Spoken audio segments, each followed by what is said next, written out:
तो जब मैंने इस कमरे में अपना पहला कदम रखा था, इस कमरे में कुछ नहीं था, 2 चारपाइयाँ और 2 बक्सों के अलावा। अस्सलाम वालेकुम, कैसे हैं आप सब? उम्मीद करती हूँ आप सब खैरियत से होंगे। तो आज दिन है शब बरात का। पहले तो आप सबको शब बरात बहुत बहुत मुबारक हो। और उसके बाद अब हम आएंगे अपने व्लॉग की तरफ। तो आज मेरा जो व्लॉग बनाने का इरादा था वो यही था कि रोज़ जब भी कोई सामान लेता था, हमने न्यू बेड लिया। मेरे वैसे बहुत ही कम सब्सक्राइबर होंगे, क्या पता ज़्यादा भी हों, जो फिरोज़ के चैनल पे भी हों, मेरे चैनल पे भी हों, सेम हो, लेकिन जो हैं उन्हें पता होगा इस बात का। जब उन्होंने फिरोज़ ने बेड लिया, अलमारी ली, हमारे कमरे का जो भी सामान है उन्होंने एक एक चीज़ करके ली, तो वीडियो बनाते थे। उनके ऊपर बहुत कमेंट आते थे कि आप अपना जो सामान है आप इकट्ठा कर रहे हो, ले रहे हो, तो क्या आपको आपकी वाइफ को जहेज़ में कुछ नहीं मिला? तो बस आज मेरा व्लॉग का यही मकसद था कि मैं आपको बताऊं कि मुझे जहेज़ में क्या मिला और क्या नहीं मिला, या क्यों नहीं मिला। जो आप लोगों के सवाल थे बस उन्हीं का जवाब दूं। तो मेरे जो अब्बू हैं वो कोई अमीर नहीं है बहुत ज़्यादा, बस इतना कमा लेते थे कि घर का खर्च कर लेते थे बस। यानी हम लोग नॉर्मल फैमिली से हैं। उनसे जितना हो सका उन्होंने बस हमें शादी कर दी, दहेज नहीं हो सका, उन्होंने नहीं दिया। और जहाँ ससुराल वालों की बात है वो भी ऐसी नॉर्मल फैमिली है, उनसे हमारी शादी बिल्कुल ही नॉर्मल हुई, कोई ज़्यादा धूम धड़ाके नहीं, कुछ नहीं, बिल्कुल सिंपल। और दहेज ना मुझे मेरे अब्बू ने दिया, अम्मी तो थी नहीं तो होता है, ये तो औरतों का काम होता है, वो कुछ चलो लेडीज़ चीज़ें कर लेती, कपड़े वपड़ों के इंतजाम, लेकिन अम्मी थी नहीं, अब्बू को कुछ पता नहीं था इस बारे में उस वक्त, और जहेज़ का सामान वो भी नहीं दिया। तो ये हो गया मेरे मायके का हाल। और ससुराल वालों की बात की जाए तो वो भी एक नॉर्मल फैमिली है।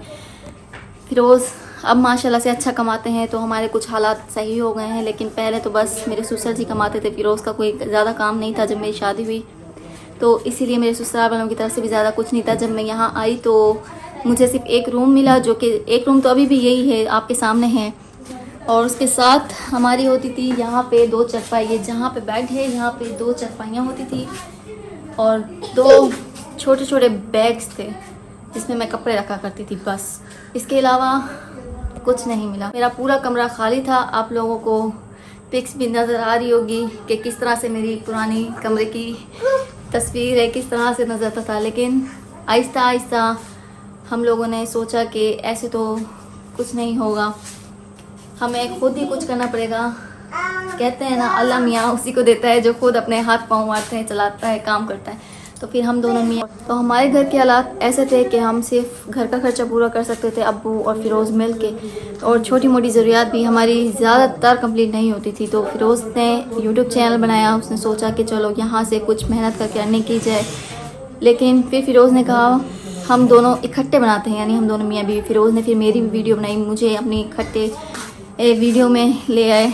तो हम लोगों ने तो मेहनत की कि चलो हमारे हालात कुछ सुधरेंगे, हमारी फैमिली के हालात सुधरेंगे। लेकिन हमारे जो गांव वाले हैं, रिलेटिव्स हैं, इन लोगों ने बहुत ही हम पे कमेंट किए कि आप बहुत ही यानी गंदे होते जा रहे हैं, आप अपनी बीवी को चढ़ा रहे हैं। यानी उन लोगों के माइंड चेंज थे। पहले तो फिरोज़ ने अपना माइंड चेंज किया, मतलब उनका माइंड ऐसा नहीं था, उन्होंने बस फैमिली को थोड़ा सा समझाया, फैमिली ने सपोर्ट किया हमें। लेकिन रिलेटिव्स और जो हमारे पड़ोसी हैं, ये लोग हमें घर तक आके यानी हमारे दादा दादी को धमकी देते थे कि आप लोग ऐसे लोगों को हम यानी अपने गांव में नहीं रहने देंगे, आपके बच्चे बहुत ही ओवर होते जा रहे हैं, तो आप अपने बच्चों को समझाएं। लेकिन फिर हमने उनकी बातें भी सुनी, बहुत ही सुननी पड़ी। उसके बावजूद हमने यहाँ पे मेहनत की, बहुत मेहनत की, और काम करते रहे। उसके बाद आज 2 साल बाद हमें एक ऐसा मकाम हासिल हुआ कि हम अपनी हर ज़रूरियात, हर खुशी पूरी कर सकते हैं, सिर्फ अपनी नहीं, अपनी फैमिली की भी।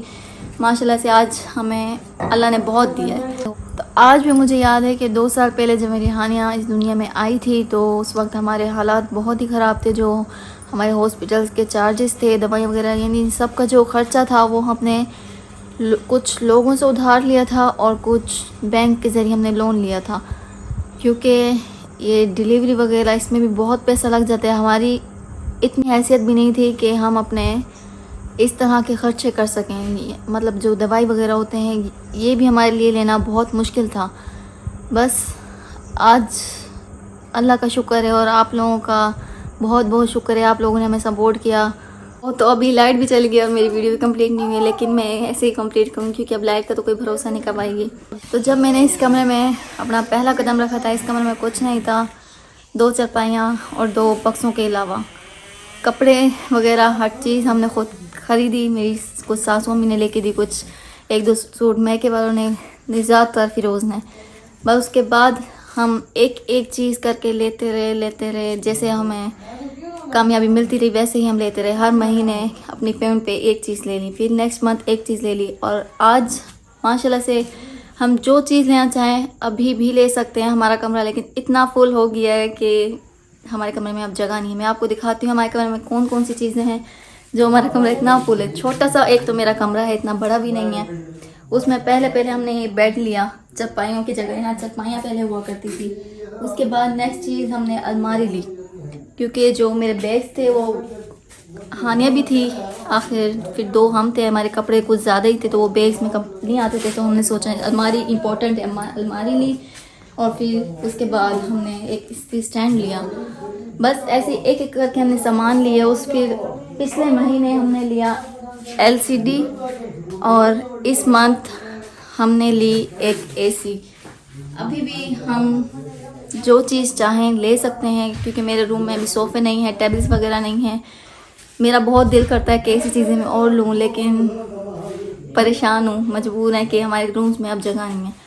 जो मेरी सासू मम्मी का रूम है वो भी फुल है, उनके कमरे में भी जो है बैग्स, बक्से, फ्रिज, बहुत सारी चीज़ सामान है उनके कमरे में भी। और हमारे कमरे में, हमारे घर में कोई एक्स्ट्रा रूम भी नहीं है जहाँ पे हम अपने जो कुछ सामान है वहाँ पे रख दें, अपने शौक़ पूरे कर लें। इसलिए हम नहीं ले सकते फ़िलहाल, तो हम मजबूर हैं। जब क्योंकि मेरा मैका है कराची में, वहाँ से मेरे अब्बू आते हैं, बहन भाई आते हैं, तो हमारे पास जगह नहीं होती।